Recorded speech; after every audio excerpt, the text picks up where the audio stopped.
Phase चलेगा जिसमें enumeration forms हम लोग वोटर्स के बीच में डिस्ट्रीब्यूट करेंगे और तत्पश्चात उनसे कलेक्ट भी करेंगे। Sign copies of enumeration forms collect की गई और एक रिसीविंग वोटर्स को भी दी जाएगी।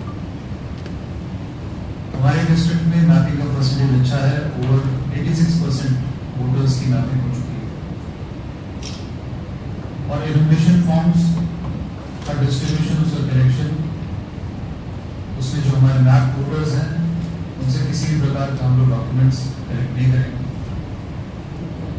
और उनके पास अगर फोटो अवेलेबल है तो वो इन्यूमरेशन फॉर्म में चिपका के हम लोग अपलोड करेंगे। और फोटो अवेलेबल नहीं भी है तो हम लोग बीएलओ के पास में जो स्मार्टफोन उपलब्ध है तो उसी से फोटो ली जाएगी वहीं पे ऑन द स्पॉट एंड उसे अपलोड किया जाएगा।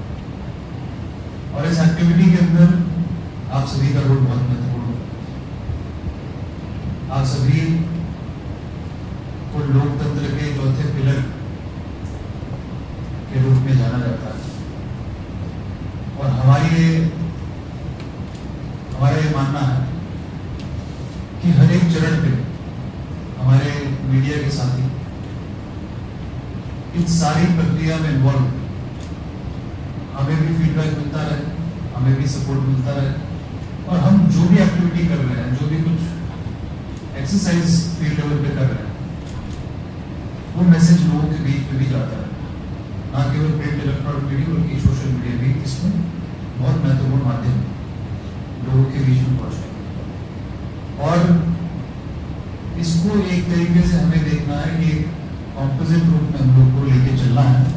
कोशिश करनी है कि ये पार्टिसिपेटरी एक्टिविटी, लोग इसमें ना केवल अपना सहयोग दें बल्कि अपने आसपास के एरियाज में, अपने गली मोहल्ले में, अपने रिलेटिव्स में, अपने टोलों में लोगों को जागरूक भी करें और जागरूक करना है अपने अधिकार के कि एज ए वोटर उनका कॉन्स्टिट्यूशनल राइट क्या है और क्या पैमाने बनाए हैं इलेक्शन कमीशन। इलेक्शन कमीशन ने बार बार दिशा निर्देश, press conferences, district court elections दे के ये क्लियर किया है कि ये एक्टिविटी से ना किसी को घबराने की जरूरत है, ना किसी को ये सोचने की जरूरत है कि उसका नाम वोटर लिस्ट से हट जाएगा। किसी भी एलिजिबल वोटर का नाम वोटर लिस्ट से नहीं हटेगा। ये एक एक्सरसाइज है रिवीजन की जो हम लोग हर साल एसएसआर करते हैं, स्पेशल समरी रिवीजन। तो ये हम इंटेंसिव रिवीजन कर रहे हैं ताकि हमारा वोटर लिस्ट जो हमारा इलेक्टोरल रोल है वो वेरीफाई हो जाए, उसमें जो एरर्स हैं उनको दूर किया जाए। और साथ ही साथ मैं ये भी बताना चाहता हूँ कि ऐसे बहुत सारे मतदाता होंगे जो कि वोटिंग एज में आ गए होंगे, 18 साल से ऊपर के आयु में आ गए होंगे, तो उन्हें भी हमें शामिल करना है। उनका फॉर्म 6 भरा के हम लोग उन्हें भी वोटर लिस्ट में ऐड करेंगे और जो हमारे डेड वोटर्स हैं उनका नाम हमें डिलीट भी करना है। ये भी प्रक्रिया इस पूरे कार्यक्रम के दौरान चलेगी और इसमें जैसा मैंने बताया कि मैप इलेक्टर्स से कोई डॉक्यूमेंट हम लोग नहीं मांगेंगे, लेकिन जो इलेक्टर्स अनमैप्ड हैं, अनमैप्ड वोटर्स की लिस्ट हमारे पास मौजूद है, हम सभी बूथ लेवल एजेंट्स को दे देंगे।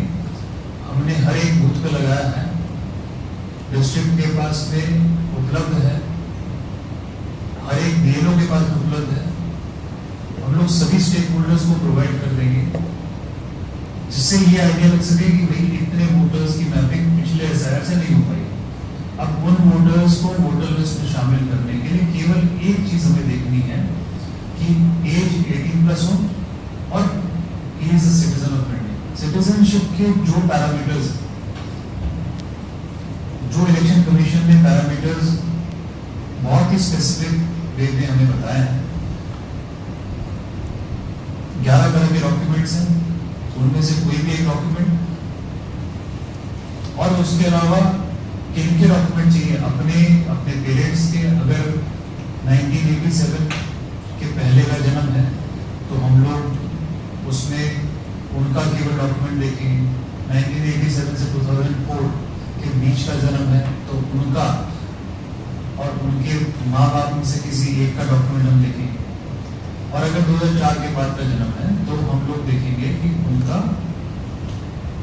और उनके माता पिता जो प्रोस्पेक्टिव वोटर है उनका और उनके माता पिता दोनों का डॉक्यूमेंट हम लोग देखेंगे। और एक और चीज मैं क्लियर कर देना चाहता हूँ कि ये भ्रांति बिल्कुल नहीं हो कि हम लोग किसी भी प्रकार से सिटीजनशिप डिटरमाइन कर रहे हैं।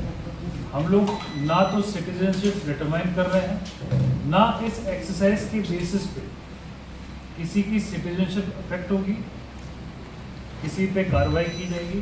तो ये भी हम एकदम स्पष्ट कर देना चाहते हैं, केवल वोटर लिस्ट में नाम ऐड करने को लेकर, डिलीट करने को लेकर और जो ऑलरेडी मैप वोटर्स हैं उनको बरकरार करने के लिए।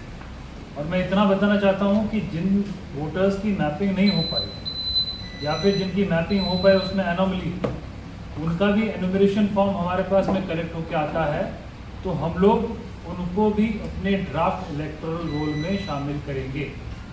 इसके बाद में क्लेम्स एंड ऑब्जेक्शंस का पीरियड होगा, उसमें जो क्लेम्स एंड ऑब्जेक्शन हमारे पास आएंगे उनको हम लोग लिस्ट कर पाएंगे, उनकी हियरिंग होगी। वो हियरिंग ERO और ARO के लेवल पे हम लोग कराएंगे। अगर उस हियरिंग से वोटर, प्रोस्पेक्टिव वोटर संतुष्ट नहीं होता है तो उसके लिए 2 level of appeal be defined, तो उसको भी हम लोग कराएंगे। और अंत में यही बात मैं आप सभी से साझा करना चाहता हूँ कि इसमें, इस एक्सरसाइज में हमारा उद्देश्य ये है कि हमारे डिस्ट्रिक्ट में एक उत्सव का माहौल हो, एक पर्व का माहौल हो, क्योंकि ये डेमोक्रेसी की एक बहुत इम्पोर्टेंट एक्सरसाइज है और इसको लोग समझे, लोग इसमें पार्टिसिपेट करें, ना केवल अवेयर वोटर हो बल्कि एक अवेयर सोसाइटी की तरफ हम लोग बढ़े जो अपने हक और अधिकार की रक्षा करना जानती है। तो वो उद्देश्य हमें लेके चलना है और हम सभी स्टेक होल्डर्स, चाहे प्रशासन के पदाधिकारी हो, चाहे आप लोग हों, चाहे हमारी पॉलिटिकल पार्टीज़ हो, सभी का बहुत महत्वपूर्ण रोल है। तो हम लोग ये संकल्प करें कि अपने अपने रोल को हम लोग अच्छे से निभाएं और जहाँ कभी ज़रूरत पड़ती है तो आपस में कोऑर्डिनेट भी करें।